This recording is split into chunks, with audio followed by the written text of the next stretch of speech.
Disney's Dinosaur, a movie that I'm sure many of us are extremely nostalgic for, and a movie that just holds a special place in all of our hearts. This movie, to many of us, is extremely underrated and is that Disney movie that we just feel needs to be talked about a lot more. Like, I'm sure that pretty much all of us were so very excited to see Aladar in the back in Once Upon a Studio. I know I was. Like, if you were, be sure to leave a comment saying that you were. But as I said, it's a movie that I believe many of us think is underrated. And recently I rewatched it with my wife and daughter, and I have a lot of thoughts about the movie. I want to talk about it. I want to see if it really holds up to what we thought of it when we were a lot younger. I want to see if this movie is really underrated like many of us says it to be, because of course I'm one of those people who has said it several times growing up. So yeah, let's get into it. Of course, I'm going to break this video up into sections to make it a little bit more digestible. First, we'll be talking about the opening scene because I feel like that deserves its own little section on its own. Because generally speaking, I loved this opening scene. I didn't really much like the narration at the beginning. I think it kind of took away from the scene overall because other than that, you get zero dialogue this entire scene. It's just these dinosaurs being dinosaurs, and it's so beautiful to see with incredible cinematography. The CGI looks great. Of course, I have a dedicated section to that where I'll dig into it a little bit more. But you get to see things like the parasaur, just like the baby parasaur, just playing around, have a good time. All of the dinosaurs are all just eating their food. The herd of iguanodons taking care of their eggs, probably taking inspiration from Maiasaura. Everything about this scene is just absolutely perfect. And not to mention, Pachyrhinosaurus is present. Now, not to be biased or anything, but Pachyrhinosaurus is kind of just one of my favorite dinosaurs ever. So I've made the executive decision to say, because Pachyrhinosaurus is in this movie, I give this movie a certified 100% on Dino Guy tomatoes.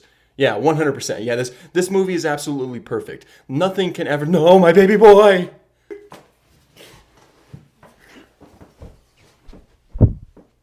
I'm gonna have to retract my statement that I said earlier when I said that this is certified at 100%. I'm now giving it a new score of -50 because 0 is just too good for it. So it has a -50%.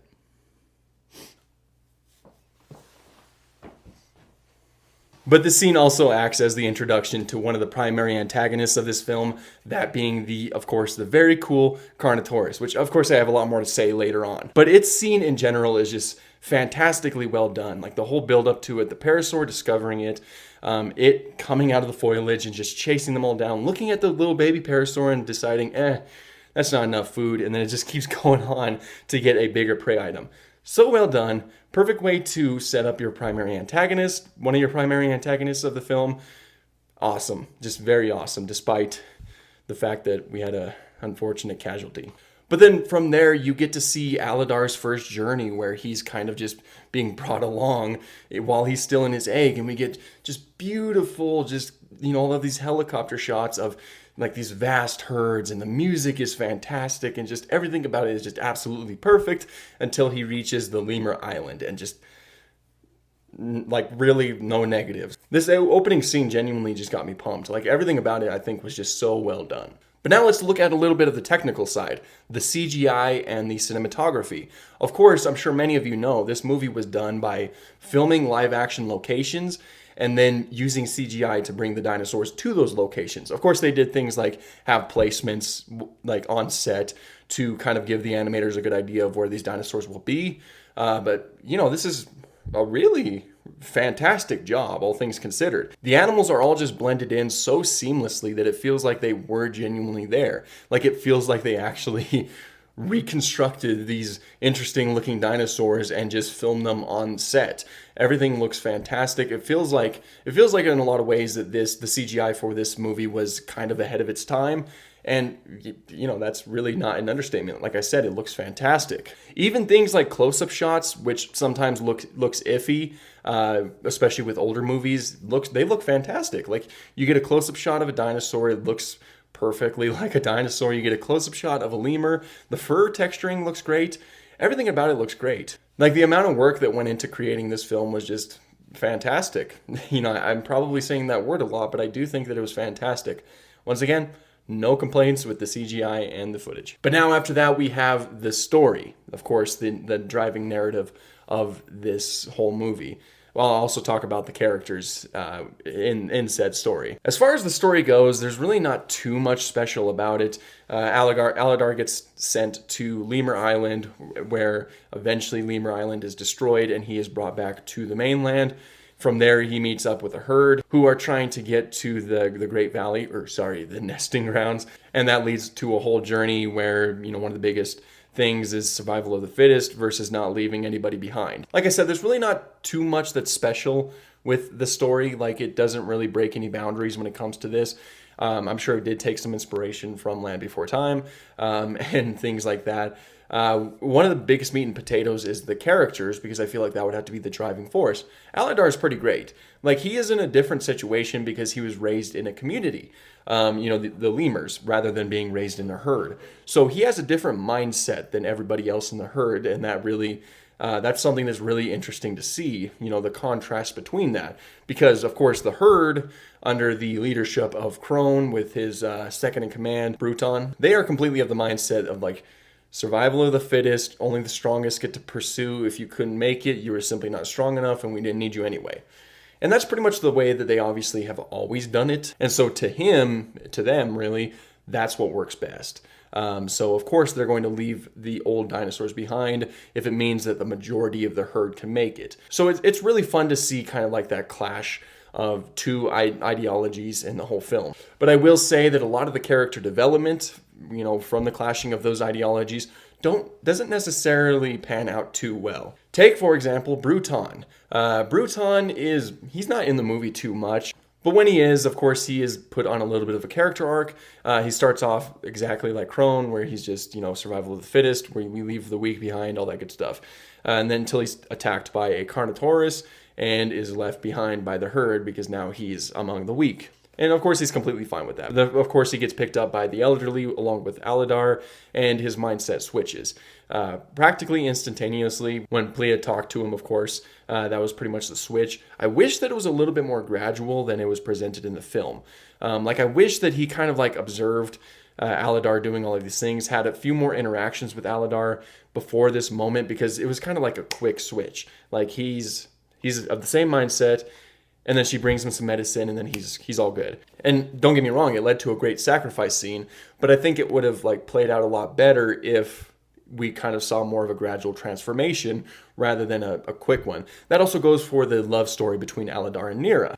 I just don't feel that we got enough time to really see a meaningful bond between the two of them. Again, it was just another instance where the development between the two of them was simply just rushed. There was a lot going on in the movie with all that all that jazz. So it wasn't necessarily the best fleshed out when it came to characterization of those sort of things, but a lot of different areas did work. I'll also loop this part into this. This movie is, of course, rated PG, and a lot of times PG movies are relatively tame. But this movie gets pretty violent. We see full-on dinosaur fights, of course. You see full-on dinosaurs take down full-on Pachyrhinosaurus. But you also see things like actual visible wounds. There's this one scene in particular where Bruton was going with the scout to look for some water around the perimeter, and they are, of course, attacked by Carnotaurs. And the poor scout gets dragged away, which, great, it just happens off screen. That's all great. Until you look in the background when Bruton is getting attacked by the other one, and you notice that our poor scout is being eaten on screen. Jeez. Not to mention you actually see expired dinosaurs lying around that eventually get eaten and things like that. So yeah, this movie gets decently violent.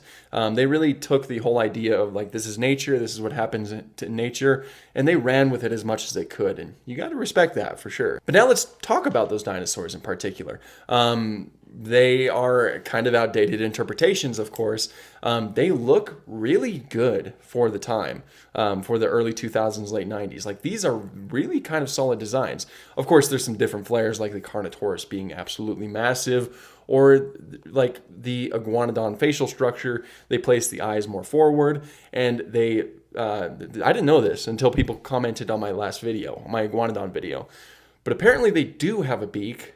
It's just underneath the lips. And I was watching some behind the scenes and that confirmed it. That's interesting. I always saw that beak and I always assumed that it was just teeth, but they gave it its beak, but they just put soft tissue on top of it. That is an interesting thing. I thought that they just replaced it entirely with soft tissue, but nope.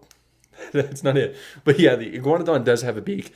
A beak was present on Iguanodon in life, and it has the overall basic build of an Iguanodon. The dinosaur designs look fantastic. I don't know if it's like a case of me being nostalgic because I grew up with dinosaurs that looked like this, but like the Styracosaurus, the Pachyrhinosaurus, the Parasaurolophus looks really fun. Most of these dinosaurs look fantastic. I especially like Bruton and Crone. Of course, they are Iguanodon. I had it pretty much confirmed when I was watching the behind the scenes stuff. All of the Iguanodons were, like the main character Iguanodons, were given distinct designs so that they can be separated. And they were, of course, given those nasal structures to help give them more of a grizzled appearance. I know that there's some comments on my Iguanodon video that they were simply different genera, like Altarinus and things like that, but that's just not the case, especially considering the fact that Crone is Nira's brother. And unless this is like an adopted dinosaur situation, it's likely that they're both the same animal. But I especially really like the old dinosaur designs. Like, I can't remember her name, but the Styracosaurus's design. I was watching some of the behind the scenes footage, and they were trying to debate how they would make it look like she was talking, of course. Because for the Iguanodon, they completely covered the beak to make them more expressive. Well, what do you do for a ceratopsian? They looked at parrots that were capable of, talking like humans, and they looked at how that moved, and they applied it to its design, which is very fitting because ceratopsians have decently parrot-like beaks. So that was very good attention to detail, I think. But they had paleontology consultants, and it shows. These designs look really fantastic for the time, and I still feel like they look incredibly iconic, even though this movie isn't necessarily the most popular out there. Especially with the iconic Carnotaurs. I mentioned that they're absolutely massive, way bigger than even a T-Rex. But I feel like its design has kept a place in many people's minds. It's just like stuck with them. It's one of those designs that is just so incredibly iconic, especially with the red colors, its sound design, everything about it is just very cool, and you just gotta love it. So now, what are my overall thoughts of Disney's Dinosaur? Is this truly an underrated classic, or is everybody justified by ranking it so low on their Disney's list? Well, it's a little bit of a mixed bag. For the most part, I do think that this movie is fantastic, especially if you're a dinosaur fan. I can see why a lot of people think that this story is boring, because essentially it's just getting from point A to point B.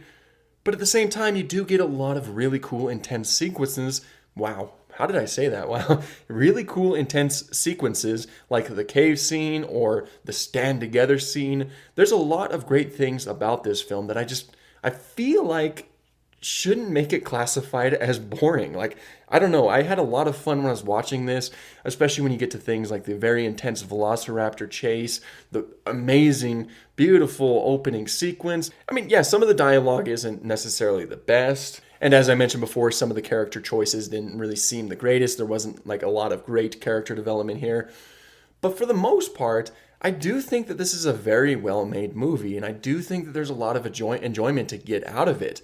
So I certainly don't think it's as bad of a movie as many people seem to think it is. Now, of course, granted, a lot of this does boil down to my personal preference, and who knows, maybe our idea of how good of a movie this is skewed if you've always been a dinosaur fan, because there's some people who, they like dinosaurs, but they're not necessarily the biggest fan of them. So if they watch something like this, maybe they're just kind of indifferent to it.